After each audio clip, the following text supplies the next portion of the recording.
a remarkable promoter, and I admire anybody who can put together promotions the way this man did for so many years. Keith Pickett, co-founder and executive director and promotional wizard of the top high school basketball event in America for many years, the creator of the St. Louis Basketball Shootout. I don't know how you got all those teams to come, buddy, but you're going to have to tell me.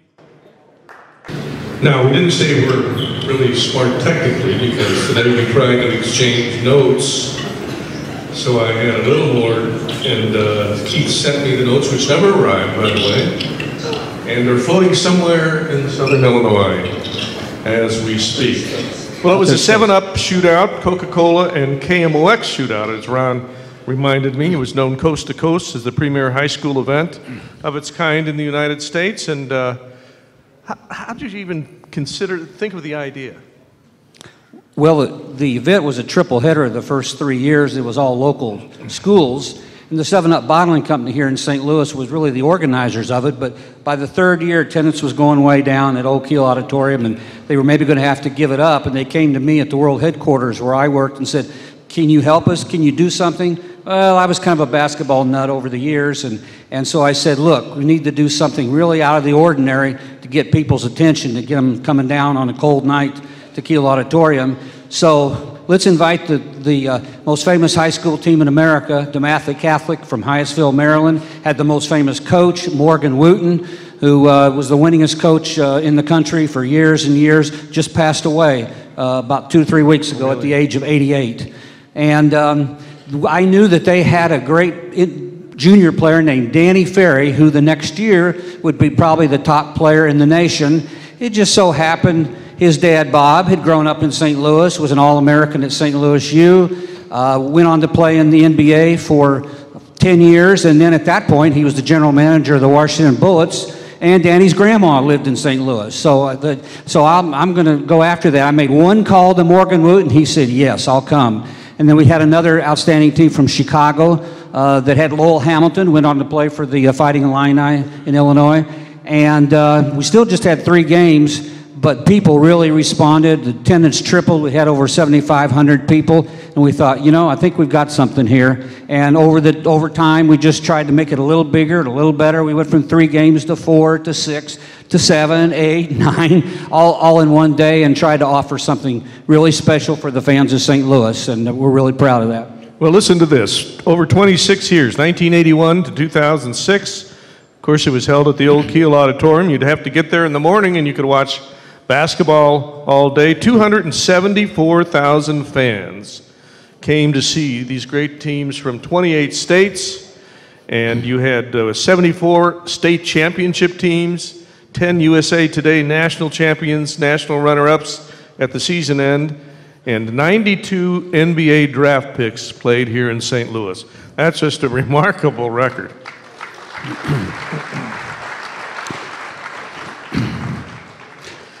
How did you get them, really? You still haven't said, how did you get those teams to come? So many of them. The event, it was important to have good sponsors, which we did, 7-Up in the early years, then Coca-Cola, and of course KMOX was a title sponsor for 17 years. Plus we had some other good sponsors too. Between that and the ticket receipts at the gate, that's what helped pay the expenses. We paid all expenses of long-distance teams that traveled in. That's the airfare, the hotels, the meals, and everything.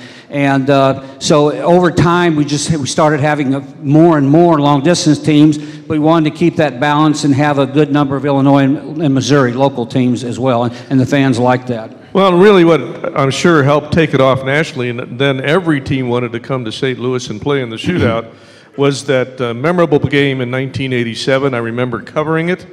Alonzo Mourning, the nation's #1 player. He faced the pride of our East St. Louis Lincoln High School, LaFonso Ellis.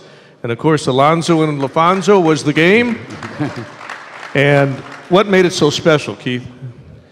Well, that day, both teams were defending state champions from Virginia and Illinois. It was a total sellout 2 days in advance. I know East St. Louis Lincoln just kept selling more and more tickets. They'd call for more. We'd send more over from the ticket people. And finally, we ran out of tickets. And so it was a standing room only crowd of 10,000. people were scalping tickets on the streets along Kiel Auditorium for $55, $65 a piece.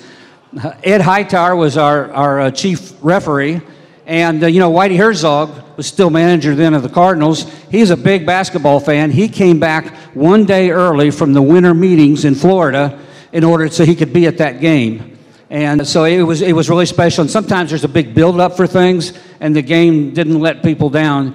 The first 4 minutes was so intense. Alonzo Mourning was quite a shot blocker. In the first 4 minutes, he blocked 4 shots, 2 of them into the stands. But LaFonso went at him and dunked it twice, and then came down on a fast break and was going right at him, and the place just kind of rose up thinking, oh, Mourning's going to block it again. And LaFonso reversed it under his arm and off the backboard, and the place went crazy. Afterwards, it kind of settled down to a more normal high school game, but Lincoln led the whole way until about 2 minutes to go, and Mourning's team, which was from Chesapeake, Virginia, caught him and beat them by 3 points. But LaFonso had quite a night. He had 26 points and 19 rebounds, and really individually outplayed Mourning. And they were both among the top 5 players in the nation. So that is what really kind of launched us into a national event, because we had some national media come out to see it, and then the reputation went from coast to coast, and then we just took off from there. Name some other great players who played in it, and I know you had a little short guy from Florida who did quite well one year. Yeah, that's right. Well, we had over the years 19 players go on to become NBA All-Stars, and what was amazing, we looked at it here recently.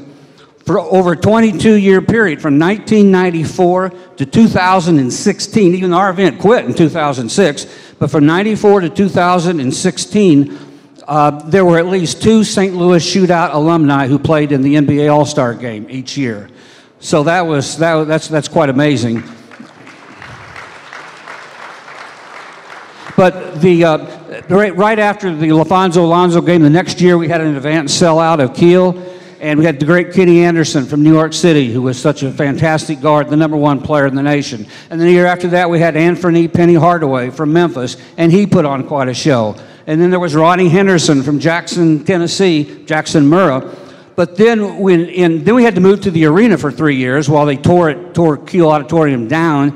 And then the new place was built, the new Kiel Center. We moved back in '94, and we had quite a night because we had Kevin Garnett and his Chicago Farragut team. We had Vince Carter from Daytona Beach, Mainland, and Stephon Marbury from his team in New York City.